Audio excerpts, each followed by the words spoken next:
नको. किती वेळ सांगितलं फोन करून गाडी हॅलो. अरे थांबा थांबा थांबा. नमस्कार महोदय, मंडळी आणि येथे जमलेले कामगार वर्ग, आज आपण जमलेलो आहोत कामगार सुरक्षा सप्ताह साजरा करण्यासाठी. आपण हा सप्ताह 4 मार्च 2026 ते 11 मार्च 2026 पर्यंत साजरा करत आहोत. पण खरंच सुरक्षा ही फक्त कंपनीमध्येच बाळगायची असते का हो? कंपनीमध्ये बाळगायची असते का? नाही ना. मग सुरक्षा ही कुठे कुठे बाळगायची असते? आपल्या घरामध्ये, रस्त्यावरती चालताना आणि समाजामध्ये वावरताना सुद्धा आपल्याला सुरक्षा बाळगावीच लागते.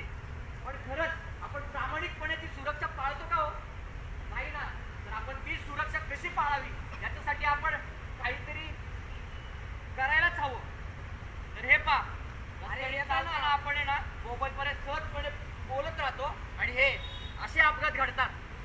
अरे येतोय ना. अरे अरे ऑफिसवर अरे तुला सांगितलं किती वेळा फोन करू नको, काय सीट बेल्ट लावायची अरे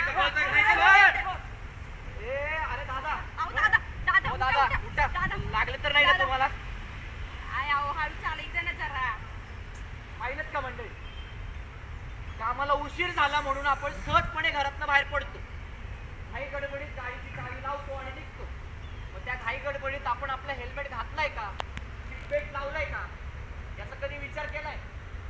सहजपणे अपघात होतात, पण अपघात झाल्यानंतर आपल्या मागे उभे राहणारे खंबीरपणे आपलं कुटुंब, आपली मुलं बाळ त्यांचं काय?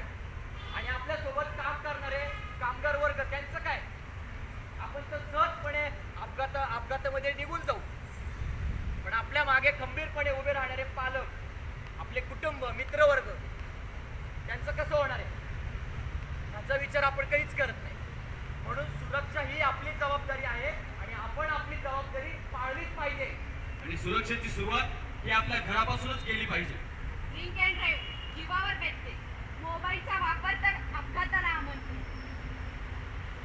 टू व्हीलर चालवताना हेल्मेट